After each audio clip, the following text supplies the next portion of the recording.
Abdias. Vision d'Abdias. Voici ce que le souverain Seigneur Jéhovah dit au sujet d'Édom. Nous avons entendu une nouvelle de la part de Jéhovah.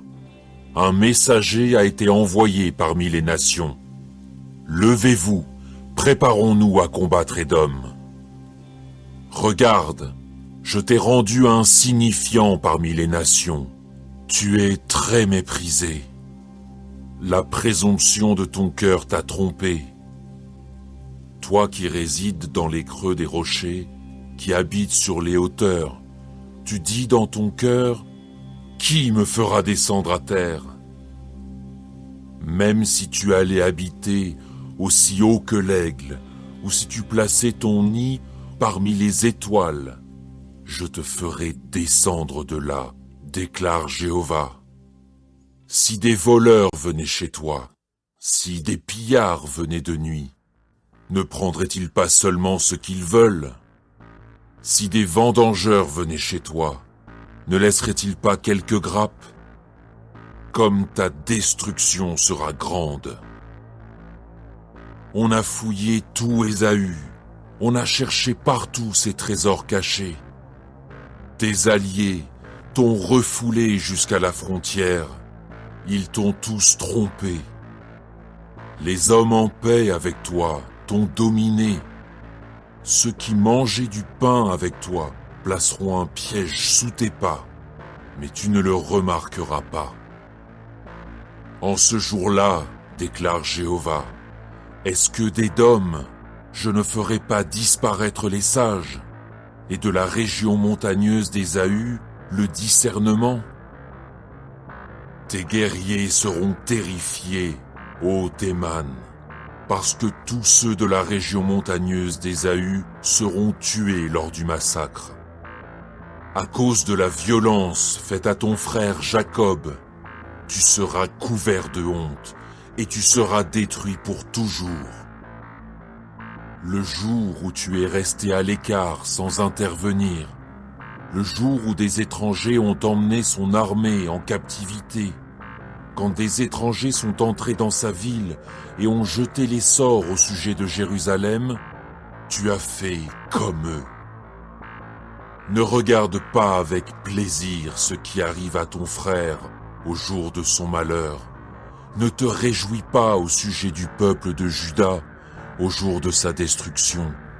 Ne parle pas avec autant d'arrogance au jour de sa détresse. N'entre pas dans la ville de mon peuple au jour de son désastre. Ne regarde pas avec plaisir son malheur au jour de son désastre, et ne t'empare pas de ses richesses au jour de son désastre. Ne te tiens pas au carrefour pour tuer ses rescapés, et ne livre pas ses survivants à l'ennemi au jour de la détresse. Car le jour de Jéhovah contre toutes les nations est proche. Comme tu as fait, il te sera fait. On te traitera de la manière dont tu as traité les autres. En effet, de la même façon que tu as bu sur ma montagne sainte, toutes les nations boiront constamment. Elles boiront et elles avaleront, et elles seront comme si elles n'avaient jamais existé.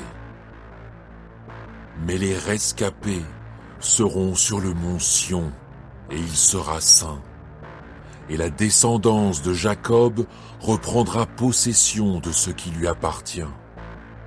La descendance de Jacob deviendra un feu, la descendance de Joseph une flamme, et la descendance d'Ésaü comme de la paille qu'elles embraseront et consumeront.